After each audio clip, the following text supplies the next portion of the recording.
Today I authorized 2 operations in Iraq. Targeted airstrikes to protect our American personnel, and a humanitarian effort to help save thousands of Iraqi civilians who are trapped on a mountain without food and water and facing almost certain death. So, after being absent from the Iraqi battlefield, the Americans are back to deal with a new Islamist threat in the north of the country. To prevent terrorist forces from advancing on the city of Erbil. We've all heard of ISIS or IS. They're known as the Islamic State, and they're so brutally violent, even Al-Qaeda have reportedly turned their back on them. For the last couple of months, ISIS have been taking large swathes of Iraq and Syria, including oil-producing regions. However, the irony is, the Americans are now bombing an Islamist terror organisation that they may well have helped to create. And we think it might have a lot to do with their energy policy. The big oil companies. Exactly. Now, underhanded activity by Western nations to garner more control over oil reserves in the Persian Gulf has been going on for decades. But to explain how America and its allies like the UK might be to blame for the rise of ISIS, we're going to take you back to the late 1980s, when things were actually working quite well for the States. Back then, when Iraq's dictator Saddam Hussein was busy fighting regional wars against Iran and murdering his own citizens, mainly Kurds and Shiites, with chemical weapons, the Americans were busy upping the amount of oil they were buying from him. In fact, by 1988, a quarter of all Iraqi oil exports were heading straight to the States. Saddam was America's puppet in the Gulf, and at the time US companies were reportedly being charged less per barrel than companies from Europe or elsewhere. The problem was, Saddam was always quite a volatile bloke, and the West obviously knew that because he killed thousands of his own people. Therefore, it should have come as no surprise to Western governments that he would one day get bored of being their poodle. When he started complaining quite aggressively about US influence in the region, America suddenly found themselves without the puppet they previously had.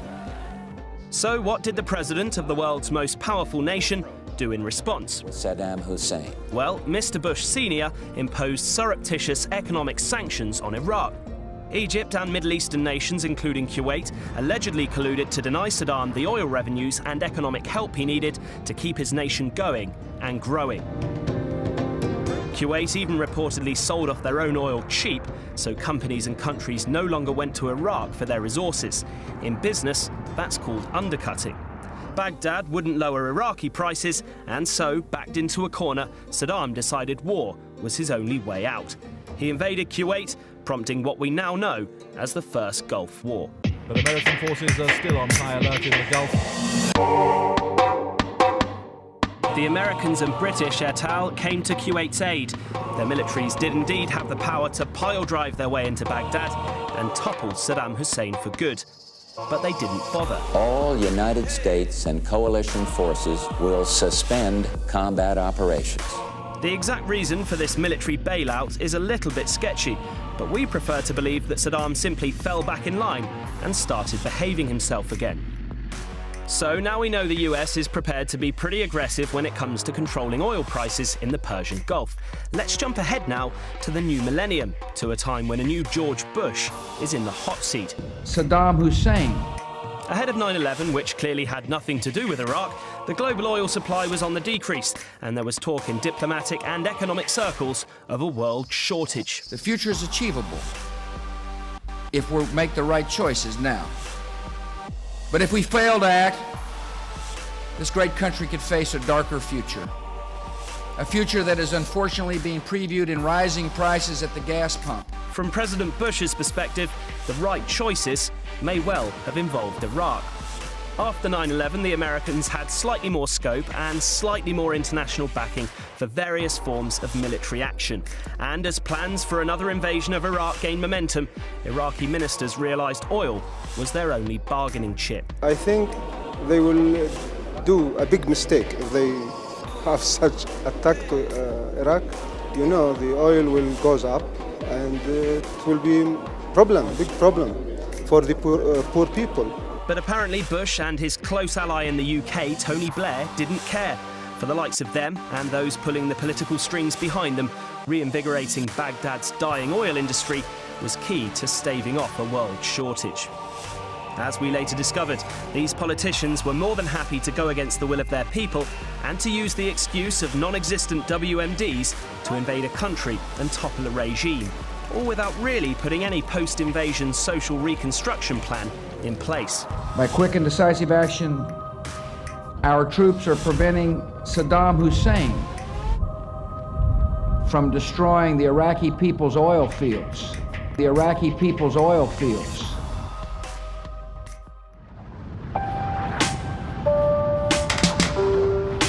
As part of a military divide-and-conquer strategy when they invaded, many people believe the US and its allies funded various jihadist militant groups across the country, while also distributing propaganda via their PsyCops unit to essentially pit these groups against each other. The idea being that if they were fighting each other, they would cause less trouble for the US military, and therefore spend less time conducting insurgent operations in oil-producing areas. Keep that in mind as we continue. Now, Iraq has deeply ingrained problems when it comes to ethno-sectarian divides, problems previously quashed, or at least brushed under the carpet sometimes, by ultra-authoritarian rule. So a divide-and-conquer military strategy seemed kind of obvious. However, these deeply ingrained problems have only got worse in post-war Iraq. A Shia-dominated central government has tried to assert itself over the whole country, which has led to the Sunni population, who don't really have any local oil, feeling slighted and under threat.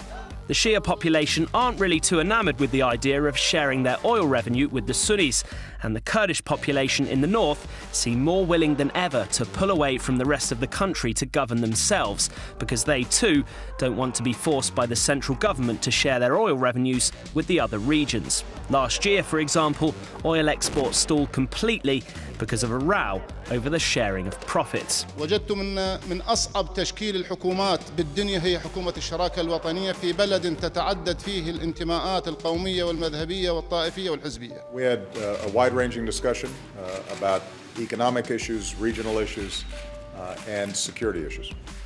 Combine this fractured state, which was stimulated by the 2003 war, with the funding of militant groups all over the country and the alleged funding of rebel groups in Syria by the US, Saudi Arabia and Qatar, and eventually jihadists like ISIS end up with a huge talent pool of battle-hardened fighters to dip into. With lots of manpower and even more firepower, we've seen ISIS advance across northern Iraq in recent months, which has obviously worried the Shias. They in turn panic and blame the Sunnis, who in turn look to militant groups for support. Sunni militants have also been seizing ground near Baghdad recently, which is in Shia territory. Now though, the Kurdish population's oil might also be under threat, and shock horror, that's when the Western warplanes start arriving again. This might, of course, be coincidence. The airstrikes are all perfectly legal. The Iraqi government and Kurdistan's leaders have asked for the support. But some commentators can envisage a situation where if Iraq fails, it makes sense for America to have a military presence there again to ensure they aren't pushed out of the oil market by Iran. The Iranians' involvement in all this is a story for another day, as is how the Syrian conflict also has some of its roots in the quest for control over the energy markets. Still, whatever the reason for all this conflict, the real tragedy is that hundreds of innocent Iraqi civilians have died as a result of the rise of ISIS. We've all heard about the plight of the Yazidi people stuck on top of Mount Sinjar near the Syrian border. This was essentially an attempted act of genocide. Now remember to leave your comments below, and please subscribe.